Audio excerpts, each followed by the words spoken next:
ሰላም ክቡራት ተኸታተልቲ ሲኤም ኤክስትራ ሾው ስፖርት ዕለታዊ ጸብጻብ ዜና ስፖርት ሒዝና ለኩም ቀሪብና ኣለና። ሰናይ ምክትታል። ኮል ፓልመር ንኾ ፕሪምየር ሊግ ነበር ድሕሪ ስምባደ ዝገደፎም ዘስካሕክሕ ብድሆ ስኩዌር ይገብር። ኣብ ወርሒ ግንቦት ቀያሕቲ ቻምፒዮን ምዃንን ድሕሪ ምርጋፅን ሓደ ሰሙን ድሕሪ ምጽናሕ ኳንሳ ኣብ ትሕቲ ኣርነ ስሎትን ሳልሳይ ናይ ላዕለዋይ ደረጃ ፀወትኡ ጥራዩ ተዋሂብዎም።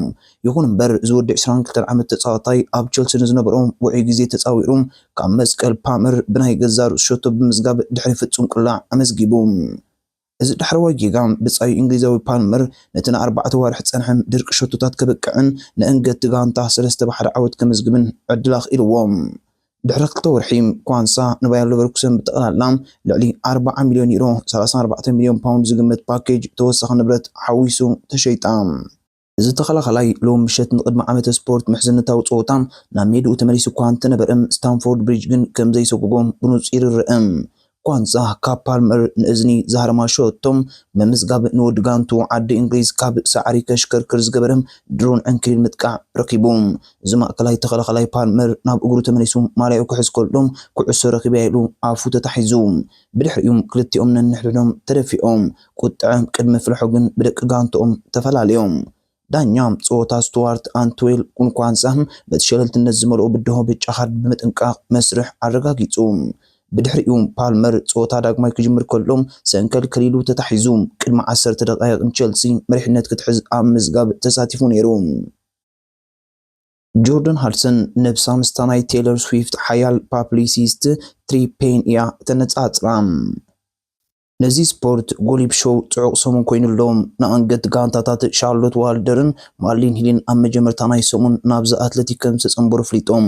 ባዕሪ ምድባም ካብ ኣፍቃሪቱ ቢል ቤሊቺክ ጆርዳን ሃድሰን ዝሑል ፃውዒት ከም ዝበፅሖን ኣብኡ ድማ ንነብሳ ዘገርም ውዳር ከም ዝገበረትን ኣፍሊጦም።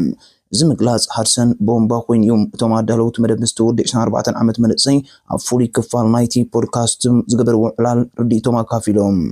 ዋይልደር ሃድሰን ኣብ ሓደ ቀዳም ምሸት ብዘይ መደብ ከም ዝደወለላ ኣፍሊጡም ኣብ መጀመርታ ካብ ዘይትፈልጦ ቁፅር ፃውዒት ድሕሪ ምንፃቃም ኣድዒላም ኣብቲ ካልእ ጫፍ ጆርዳን ሃድሰን ፕረዚደንት ኣድማስካም ተቐቢላቶም። ዋይልደር ሃድሰን ድምፃ ወሰን ከም ዘለዎን ብዛዕባ እቲ ኣብ ውድድር ሚስ ሜን ዝገበርዎ ክፋል ክዛረብ ከም ዝደለየን ገሊጹ።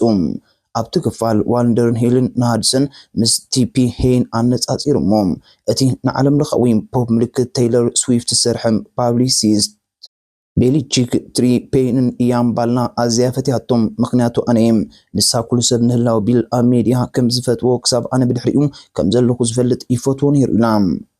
ኣብ ፓትሪዮቲዝ ዝነበረ ወተራ ገዲፉ ናብ ቦስተን ኮሌጅ ሃድሰን ኣብ ዙርያ ምስ ስልጣንያ ዝነበረ ርክብ ኣብ ሚድያ ዝነበረ ወረም ኣታሓዛ እቲ ዕሉል ምብልሻው ቃለ ምሕተት CBS ሰንደይ ሞርኒንግ ኣብ ዩኒቨርሲቲ ሰሜን ካሮላይና ብዛዕባ ዝነበረ ተራ ትመርሖ ንግዳዊ ትካላትን እቲ ውንኖ ንብረታት ከም እውን ብዛዕባ ድሕረ ባይታን ስድራ ቤታን ዝምልከት ውልቃዊ ዝርዝር ሓበሬታ ብዛዕባ ብልሓት ኣይተታሕዝን። እዚ ድማ ነታ መርከብ ንምእራም ብራንደር ፋብር ካብ ቺካጎ ቢርስ ክቆፅል ምክንያት ኮይኑ ሃድሰን ናብ ዋይልደር ዝገበረው ናይ መጀመርያ ፃውዒት ተበቲኹም ድሕሪት ናብ CBS ቃለ ምሕተት ንኣዋርሒ ዝወስድም ሽፋን ረኺቦም። ድሕሪኡ ድማ ምስቶም ኣዳለውቲ ፖድካስት ንብዙሕ መዓልታት ዝርብ ኣካይዶም። ዋይልደርን ሂልን ኣብ መጀመርታ ሃድሰን ኣብ መደቦም ከቕርብ ክሳማዕ ተስፋ ነይርዎም። መዓልታት እናሓልፈን ፃውዒታት ከይተመለሰ ምስ ከደ ግን ሃድሰን ነገራት ብኸመይ ሒዞም ከም ዝነበረ ዘይምቹእነት እናዓበየ ቀደም እቲ ዘተም መርዛም ዝምድና ኮይኑ ከም ዝተሰምዖም ገሊፆም። ሰለስተ ቀንዲ ሕቶታት ነይረን ብዙሕ ሕጋዊ ቃላት ትጥቀም ድማ ብዓንኬል ትዛረብ ኣላ ይብሉ ዋይልደርን ሂልን። ቃላት ከምቲ ኣብ ኢንስታግራም ፀሓፎ ፅሑፍ ቃል ሰናዲ ብልክዕቲ ክትብሎ እትፍትን ቁኑዕ ቃል ኣይኮነን። ብድሕሪኡ ሃድሰን እቶም ፖድካስተራት ምስ ኣትሌቲክ ሓድሽ ውዕል ይፍርሙ ከም ዘለዉ ምስ ፈለጠት ተቆጢዓ። ንሳቶም ድማ ንሕና ብዛዕባ ውዕል ዝኣትሌቲክ ንነግራም ሕጉስቲ ግን ኣይኮነትን ዝኣትሌቲክ ንዓይ ዘስካክሕ ኮይኑ እዩ እቲ ፀብፃብ ኣይፈትዎን ትብል ኣነ ንዚ ኣትሌቲክ ዝኾነ ገንዘብ ክረኽባ ኣይደልን ይብል። ኣብ ካልእ እዋን ብዛዕባ እዚ ኣዝያ ተሰቒላ ምስላ ብኸመይ ክትጥቀመሉ ከም እትኽእል ሕጋውነት ብገለ መልክዑ ተዋሒጣላ። ኣዝያ ዝተፀንዐትሉ ነገር እዩ ነይሩ ፈፂማ ከም ዘይትህልወካ ከይትረድኣ ፅዑቕ ምቁፃር ትደሊሉ መለሰሉ። ድሕርቲ ሄድሰን ዘይተገልፀ ናይ ቀዳም ሸፃዊዕ ዝነበረ ዓርቢ እቲ ዝርብ ሓንሳብን ንሓዋሩን ተበታቲኑ ዋይልደር ሽዑም ድሕሪ ቀትሪ ካብ ሓደ ዝተቆጥዐ ሓድሰን ፃውዒት ተቐበለም ንሳ ድማ ትጭድር ነበረት ኣብዚ ግዜ እዚ ኣብ ድምፃም ናይ ብሓቂ ጫፍ ኣሎ ኢሉ ዋይልደር ብሓቂ ትጅምራላ ትጭድርላ ትነባዓላ ዝተረፈ ክፋል ሚስ ሜን ወዲኣቶላ እቲ ዝብልናዮ ድማ ከም ዘይፈተወቶም ገሊፃ ኣነ ከምንታይ ብዛዕባ እታ ሙሉእ ግዜ ዝረኣኻያም ሙሉእ ብሙሉእ ክፋል ንዛረብ ዘለና መሲሉኒ ሙሉእ 180 ዝወጥረ ከም ዘሎ ስምዒት ነይሩና እቲ ካልእ ጫማ ክወድቕ ምፅባይ እዚ ን13 ደቂቃ ይቅፅል ኣነ ይንቅጥቀጥ ኣለኹም ቅድሚ ሕጂ ሰባት ክጭድሩለይ ነይሮም እዮም ግን ምስኣ ገለ ደረጃ ምትእማን ዝሃነፅና ስለ ዝመስለኒ ንምእማኑ ዘፀግም ጃርጂዩ ነይሩ ሓደ ሰብ ክጭድር ከለኻ ከምዚ ኣንተ ኣምላኸይ እንታይ ገረም ንሕና ግን ዝገበርናዮ ነገር የለን ወያታ ናይ ሜስ ሜን ክፋል ጥራይ ወዲኣቶም ወይ ድማ ድሮሪኣቶ ስለ ዝነበረት ብገለ መልክዑ ሙሉእ ግዜ ክጭድርና ደልያ ወይ ድማ ተዓዚባቶ እንተትኸውን ኣብ ሰምዖም ሰባትን ካብ ሪፖርትን ላዕሊ ዝኾኑ ሰባት ዝተጠልመት ኮይኑ ተሰሚዕዋ ንሳም ከምዚ ኣብዚ ሰሙን ኣብ ገፀይ ኣዝዩ ደስ ዝብል ነርካ ከመይ ጌርካ ነዚ ነገራት ክትዛረብ ትብል ነበረት ክድውለለይ ክሳብ ክንዲ ዝተረቢሸም እንታይ ትገብር ኣለኻ ኢለየ ነይረም ካብ ነብሳ ከተድሕና ትደሊ ድሕሪ ሕጂ ከም ዘይተኣምንና ብንጹር ንሕና ከም እሙና ዘንታዊ ብዛዕባ ገዛ ርእስና ኣይነኣምናን ኢሉ ወሲኹም ሓደ ግዜ ኣዝያ ዝዓበየት ኮይኑ ይስማዓኒ ነይሩ ኣብ ገለ እዋን ድማ ኣዝያ ንእሽቶ ኮይኑ ይስማዓኒ ብዓለም ዝሓረቐት ትመስል ብክልቲኡ መንገዲ ትደልየሉ ዋይልደር ኣብ ኣዝዩ በኣግኡ ብዛዕባ ሃድሰን ኣብ መደቦም መቕራቦም ኣብ ዝገበረ ወዘተም ሓደ መቕራፅ እንተዘይተፈፂሙ ገና ኣብ ዝቕፅል ክፋል ብዛዕባ ፃውዒት ቴሌፎኖም ከም ዝዛረቡ ከም ዝነገረታ ገሊፃ ሃድሰን ነገራት ከመይ ከም ዝፃወቱ ትፈልጥ ከም ዝነበረት ኣብ ግምት ብምእታው ንዋይልደር ዝገበረቶም ናይ መወዳእታ ፃውዒት ዝያዳ ዘደናግር ይገብሮም ኒፔሊቺክን ዩኤንሲን ካብ ሕልሚ ቀትሪ ግዜ ዝሓፅር ኣይኮነን ዝንሸሞንተ ግዜ ተዓዋት ስፖር ቦል ዝኾነ ኣሰልጣኒ ንፈለማ ፀወታ ናይ ዝዓመት ስፖርት ጋንትኡን ሶኒ ሓደ መስከረም ምድላዋቱ ኣሒሉሎም ትኩረት ናብ ውልቃዊ ህይወት ይመልሶም ምቹእ ይኹን ብሓቀኛ መንገዲ ገጥሞ ዘይከኣለ ነገር ኣብ ዝዓመት ስፖርት ኩዕሶ እግሪ እንኮ መዘራቢ ክኸውን ኣብ ዝግበኦ እዋን ክሳብ ሕጂ ናሃድሰን ብፅዑ ተኸላኺልዎሎም ካብዚ ከመይ ምላሽ ከም ዝህብ ክርአዩ እቶም ፖድካስተር ወሲኾም ሃድሰን ብዛዕባ ኣፍቃሪኣ ብዙሕ ከም ዘይሃበት ገሊፆም ብዛዕባ ቢል ኣብ ዝተሓተተሉ ዝኾነ እዋን ትዘውር ነበረት በሉ ብዛዕባ ቢል ኣብ ዩኤንሲ ዝነበራ ተራ ዝኾነ ሓበሬታ ኣይረኸብናን ወላ ሓንቲ ኣይሃበትናን ኢሉ መለሰሉ ዘሰንብድ ህሞት ኩዕሶ እግሪ ሸፋቱ ኣብ መኽፈት ፀወታ ናይ ዝዓመተ ስፖርት ኣብ እዋን ፂፍ በኣስ ምስ ተፃወቲ ክቃለስ ይፍትን ቅድሚ ፀጥታ ምፍልላይ ኢፕስዊች ዝተኻየደ ፀወታ መጋርጃ ቻምፒየን ሓደ ደጋፊ ምስ ተፃወቲ ክቃለስን ኣብ ዝፈትንሉ እዋን ኣብ መዛዘብ መድረኻት ብዝተረአየ ፅዩፍ ትርኢታት ተባላሽው ድሕሪ ምውጣጡ መኽፈት 45 ደቂቃ ኣብ ሴንቲ ኣንድሩዊስ ጄ ስታንስፊልድ ንበርሚንግሃም ቅድሚ ሰዓት ምፍፃሙ ንመሪሕነት ኣመዝጊቡ ጋንታም ክሪስ ዳቪስ ኣብ ዝበዝሐ ግዜ ኣብ ቁጥር ፀኒሖም ዳኛ ኣንድሪው ኬችን ኣብ ግዜ መስበርቲ ቅድሚ ምልካቱ ንሰለስተ ነጥቢ ከተውሕዝ ተዳለወት ትመስል ጆርጅ ሂርስት ነታ ኩሉ ኣገዳሲ ዝኾነት ስፖት ኪክ ንምውሳር ስጉምቲ ብምውሳኽ ብዙሑል መንገዲ ሽንትኡ ኪኖ ሓላዊ ውላድ ብሉዝ ራያን ኣልሶፕ ብምስላጥ ንትራክተር ድራማዊት ማዕረሸቶ መዝጊቦም ስኮትላንዳዊ ተፃዋታይ ሂርስት ንፅምብል መንኮርኮር ብምኻድም ደገፍቲ ሜዳ ብምልካት ብድሕሪ ሸቶን ዝነበሩ ደገፍቲ ኣቆጢዕዎም ተኸላኻላይ ቤርሚንግሃም ክሪስቶፍ ክላረር ኣብ መንጎ ክልቲኦም ሰበስባት ተፃወቲ ወጥሪ ክፈልሕ ምትጀምረም ምስ ኮነር ቻፕሊን ኣብ ምትላህ ቅድሚ ምፅማዱ ናብታ ፅምብል ዘካየደት ጉጅለ ወይ እዮም ብድሕሪኡ ተፃወቲ ክልቲአን ጋንታታትም ነዞም ፅምዲ ንምብታን ተጓዮም ኣትዮም ሓደ ደጋፊ ካብ ትሪቡን ናብ ሜዳ ገፁ ቅድሚ ምኻዱ ዳኦ ኦሽያ ኢሉ ከነብር ተራእዩ ጥርሙዝ ናብ ሜዳ ብተደርቤሉ እዋን ብሓደ መጋቢ ቅድሚ ምጥቃዑ ኣብ መንጎ ክልቲኦም ወገናት ከይተረፈም ናይ መወዳእታ ፊፅካ ብክብሪ እናተነፍሐም ስርዓት ተመሊሱ ዳቪስ ነፀወታ ስዒቡ ኣብ ዝሃቦ መግለፂ ብብቕዓት ጋንትኡ ከም ዝሕበን ኣጽኒዑ ኣሰልጣኒ በርሚንግሃም ንማሕበራዊ መራኸቢታት እታ ክለብ ኣብ ዝሃቦ መግለፂ በቲ ብቕዓት ኣዝያዝም ሕጉስ ነይሩ ኢሉ ኣብ ሙሉእ ፀወታ ዝሓሸት ጋንታ መሲሉ ነይሩ ምስ ኩዕሶ ንፉዓት መሲሉኒ ትዕግስቲ ግን ንቕድሚት ክንከይድ ህሞታትና መሪፀም ንሕናም ኣብ ዙርያ ሸቶ ገለ ፅቡቅ ህሞታት ፈጢርና መከላኸሊ ኣዝዩ ሓያላትን ኣግረሲቭን ኢና ነርና እታ ዝሓለፈ ዓመት ናይ ብሓቂ ፅቡቅ ናይ ዝነበረና ህዱእ ዝኾነ ፕሬስ ኣይከሰርና ዝሓሸት ጋንታም ክትከውን ከምኡ ዝበለ ፀወታ ኣንጻር ደረጃ ተፃወቲ ምዕብላል ንዓይ ናይ ብሓቂ ዘተባቢዑ ተፃወቲ ድማ ካብኡ ብዙሕ ምትባዕ ክወስዱ ይግባእ እዩ ኩሉ ፀወታ ዝተፈላለየ እዩ ግን ኣብ ቅድሚኻ ዘሎ ፀወታ ጥራይኻ ክትፃወት ትኽእል ኣብቲ ፍሉይ ፀወታ ድማ ዝሓሸት ጋንታ ኢና ነርና ፔፕ ጓርዲዮላ ንሓድሽ ዓመት ስፖርት ፕሪምየር ሊግ ኣስጋኣት ይፈጥር ኣሎም። ኣሰልጣኒ ማን ሲቲ ንዝተነፍሐት ጋንታ ንምቑራፅን ካብታም ክለብ ዝተባረሩ ሰባት ክገድፍዋ ኣለዎም ኢሎም።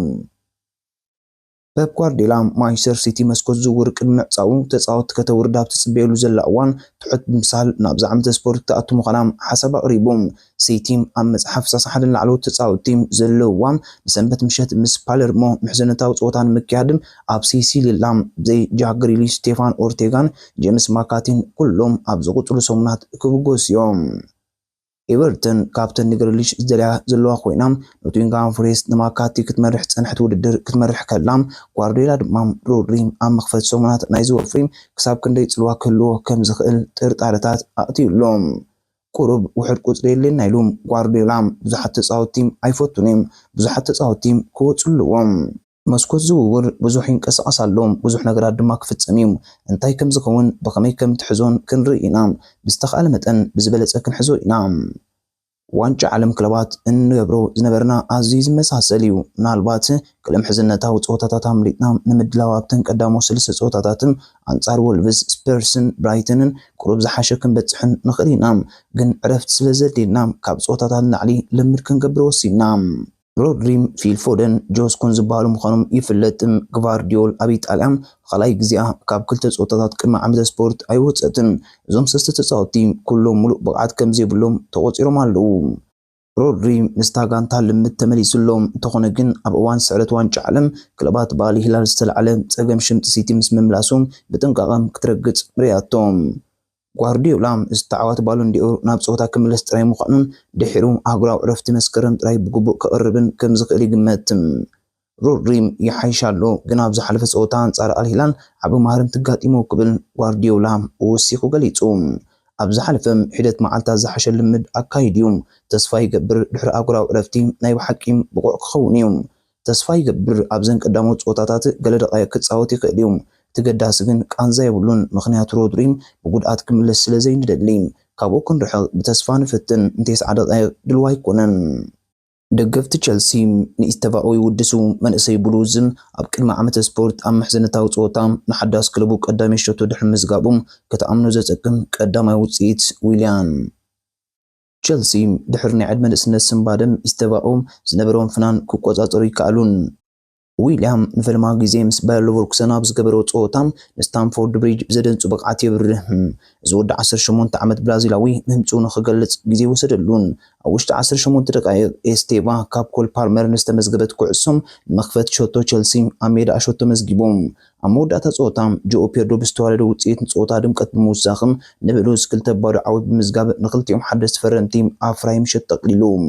ፓልሜራስ ውዕል ካብ ሰማዕ እንድሕር ምምፃእ ኤስተቫኦም ትፅቢት ዝግበረሉ ዝነበረ ኮይኑ ኣብ መወዳእታ 30 ሚልዮን ፓውንድ ዝዋግኡ ዝውውር ኣብ ዝክራማት 18 ዓመት ምስ መልኦም ወግዓዊ ኮይኑ ከምኡውን ዓርቢ ምሸት ንዝበለፀ መንገዲ ኣብ ምዕራብ ለንደን ዝነበረ ግዝኣቱ ብምልካትም ደገፍቲ ቸልሲ ናብ ዕግርግር ሰዲድዎም። ሓደ ደጋፊ ኣብ ኤክስ ያማል መን ኢስተቫኦም ኣብ ዓለም ዝበለፀ መንእሰይ ተውህቦም እዩ። ኢስተቫኦ ዊልያም ቅድሚ ዓመተ ስፖርት ምስ ባየር ሌቨርኩሰን ንፈለማ ግዜ ድሕሪ ምፅዋቱ ደገፍቲ ቸልሲ ናብ ዕግርግር ሰዲድዎም።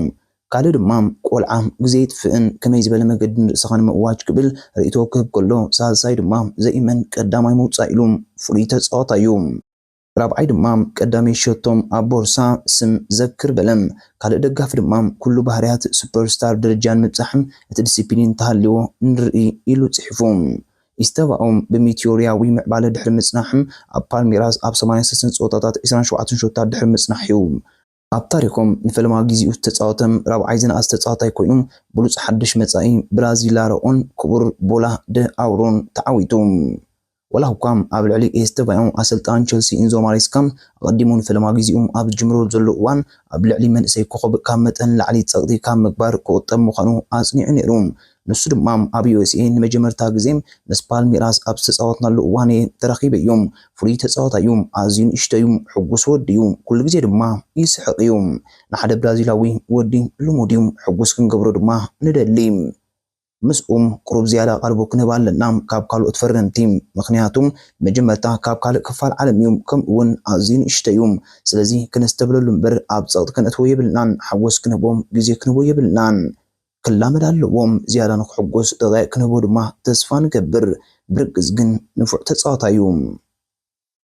በዓልቲ ቤት ፕሪምየር ሊግ ነበር ዘገርም ናይ ሻወር ቪድዮም ኣብ ህይወት ቅንጦት ርድኢት ይህብ። ዳለታ ሎታም እቲ ዘደንቕ ዝሓሸ ፍርቂ ናይ ሊቨርፑል ፍሎፕ ኣብ ትሕቲ ጸሓይ ሓጋይ ቶን ዘለዎ ክብደታ ከተርኢ ከላ ንሓሳብ ብዙሕ ኣይገደፈቶን። እታ ፍንጭሕ ዝበለት ኮኸብ ኣብ ናይ ደገ ሻወር ገለ ናይ መወዳእታ ሓጋይ ጸሓይ እናሰተየት ቶን ዘለዎ ክብደት ከተርኢ ከላ ንሓሳብ ብዙሕ ኣይገደፈትን። ጓል 33 ዓመት ድሌታ ኣብ ጀርዲን ናይ ሓደ ምዑግ ንብረት ክትሕጸብ ከላ ዳርጋ ዘይርከብ ብዙሕ ሕብሪ ዘለዎ ቢኪኒ ተኸዲና ነይራ። እታ ጓል 32 ዓመት መስተንክር መሻርክቲ ፍሎፕ ሊቨርፑል ነታ ስናፕ ኣብ ናይ ኢንስታግራም ዛንታ ኣሰቒላቶም ጎኒ ጎኒ ካልእ ስእሊ ኣብ ተመሳሳሊ ቢኪኒ ኣብ ናይ ብሕቲ ፑል ትጥሕል ዝነበረትሉ ድሕሪኡ ድሌታ ናብ ትሑት ቁርጽራጽ ላዕለዋይ ክፋል ትቕየር ነበረት። ኣብኡ ድማ ምስቲ ቅርጺ ዝሓቖፈ ክዳን መንጋግኣ ትወድቕ ነበረት። ኣብ ውሽጢ ገዛ ክትወፅእ ከላ ኣብ ብርጭቆ ማዕጾ ነጸብራቕ ትርኢ። ዳሊታ ኣርያ ዝተባህለት ጓል ምስ ካሪስ እትካፈል ድሕሪኡ ስራሕ ናይ ሓደ ናይ ብሕቲ ሼፍ ክትውድስ ክትርአ ክኢላ ንሱ ድማ ጥዑም ምግቢ ፓስታ ብሰላም ድሕሪኡ ኣብ ትሕቲ ከዋኽብቲ ገለ ዕረፍትና ዝተማቐረ ድማ ወልፊዳ ኣውሪዳቶም። ፔጅ ስፒራናክ ድሕሪ ምርኣይ ብመንገዲ ኣከዳድና ዕብዳን ዝሑል ሓጎስ ጊልሞር ክልተ ምስጢራት ኣውፂኣ። ጆርጂያ ኩሉ ብዛዕባ ካሜራታት ዝርስዓ ኣብ ሓድሽ ምርኢት ዕርቃና ከም ዘለዋ ትዛረብ። ኣብዚ ሓጋይ ምስ ተጻዋታይ ኩዕሶ እግሪ ፍቕራ እግራ ክትረግጽ ንገለ ግዜ ከተስተማቕር ጸኒሓያ። ኣብ ዝሓለፈ ወርሒ ኣብ ሽፋን ዋንጫ ዓለም ክለባት ዳዘን ድሕሪ ምቕማጣ ዳግማይ ብሓባር ምዃን ዘገርም ኣፈ ታሪክ ቶተንሃም ንፈልማ ግዜ ኣብ MLS ንምስታፍ ኣብ ዝዳለወሉ ዘሎ እዋን ሁጎ ሎሪስን ኣብ LAFC ዳግማይ ምርኻብ ሄንግ-ሚን ሶን ተሓጒሱ። ሁጎ ሎሪስ ናይ ቀደም ወዲ ጋንቱ ቶተንሃም ኣብ ሎስ አንጀለስ ኤፍሲ ድሕሪ ምጽምባሩ ምስ ሄንግ-ሚን ሶን ዳግማይ ምርኻቡ ዘገርም ይብል። እንታይ ተፈጢሩ?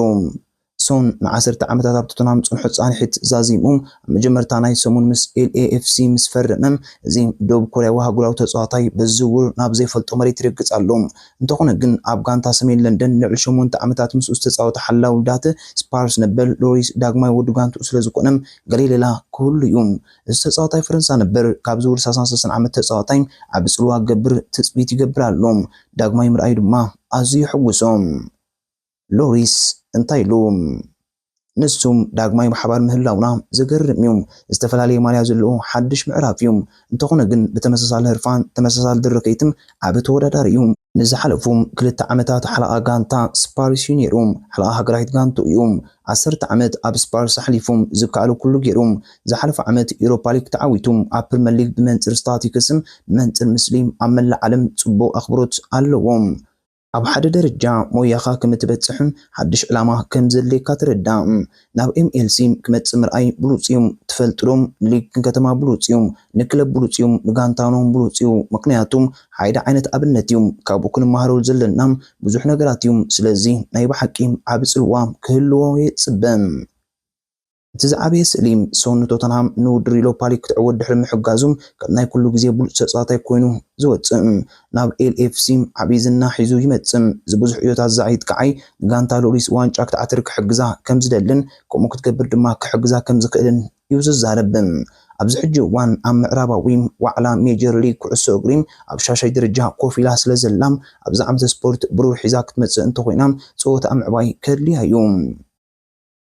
2025-2026 ወርቃዊት ቡት ፕሪምየር ሊግ መንክዕወት ጸሓፍቲ ጎል ትንበያታቶም ይገብሩ። መሐመድ ሳላህ ዝሓለፈ ግዜ ብሉጽ ምዝጋብ ሸቶ ናይቲ ላዕለዋይ ደረጃ ኮይኑ ዛዚሙ።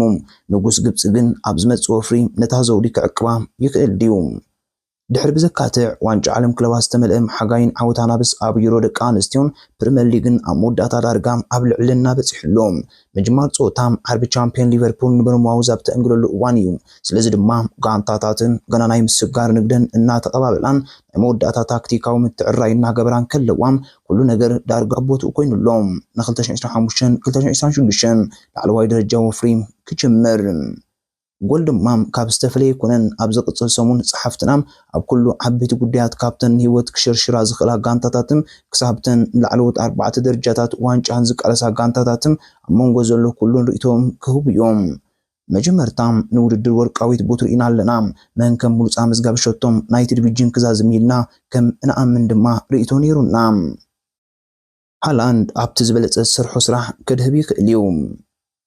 ማርክ ዶይል መሐመድ ሰላሕ ጣዖት ሊቨርፑል ኮይኑ ይቅጽል ኣሎም በዚ ድማ ክብሮ ወሰን ዝነበረ 50 ወርቃዊት ቡት ምዕዋትም ሓቀኛ ዕድል ኣለዎም እንተኾነ ግን ኣብዚ ዓመተ ስፖርት ኣብ አንፊልድ ሾታት ቁሩብ ብማዕረ ክዘርግሓየን ዝብል ጥርጣረ ከተናውፅ ኣጸጋም እዮም ኣሌክሳንደር ኢሳቅ በወገኑ ናብ መርሳይድ ይሰጋገር ኣይገዓዝ ብሉፅ ኣመዝጋቢ ሾቶ ኮይኑ ክዛዝም ይኽእል እዩ እንተኾነ ግን ኤርሊንግ እንተኮይኑ ሃላንድ ብቁዕ ኮይኑ ይጸንሕ ሳልሳይ ሽልማት ክወስድ እዩ ኣብ ምክልኻል ሲቲ ሕጋዊ ስክፍታታት ክህሉ ይኽእል እዩ እዚ ኖርዌጃዊ ቁጽር 9 ግን ትኹረት ሓደ ካብቶም ዝሕል መስመራታት ቃዕቲ ናይቲ ሊግ ኮይኑ ይቅጽል ኣሎም ዘይከም ብዙሓት መወዳድርቱ ድማ ዝበለጸ ዝገብሮ ጥራይ ከተኩር ይፍቀደሎም ኩዕሶም ኣብ ድሕሪት መርበብ ምእታው ሳላሕ ብዘተኣማምን ፍሊትያ ኣሚር ስካይ ሊቨርፑል ኣብ ዓመተ ስፖርት ዳግማይ ሊግ ክትዕወት እያ ዝብል እምነት ኣለኒ እዚ ድማ ጎኒ ካልእ ስሕበት ዘለዎ ዓመተ ስፖርትም ካብ ንጉስ ግብፂ መሐመድ ሰላሕ ክመጽእ ተኽእለሎም ኣብዚ ግዜ እዚ ብፍላይ ኤርሊንግ ኣብ ግምት ብምእታው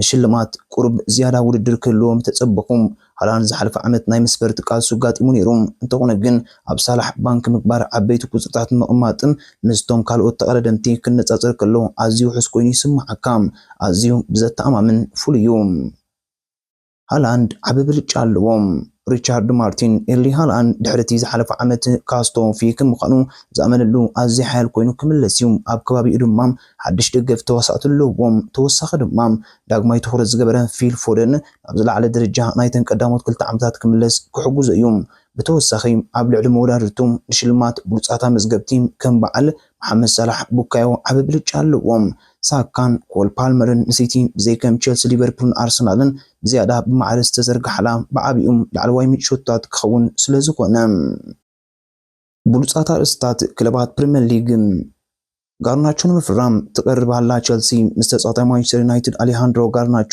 ኣስታት 50 ሚልዮን ዩሮ ዝግመት ውልቃዊ ስምዕ ከም ዝረጋገጠት ይግለጽ ኣብ መንጎ ክለባት ዘሎም ናይ መወዳእታ ፋይናንሳዊ ውዕላት ጥራዮም ዘይተፈትሐም ዲያሪኦም ኢኤስ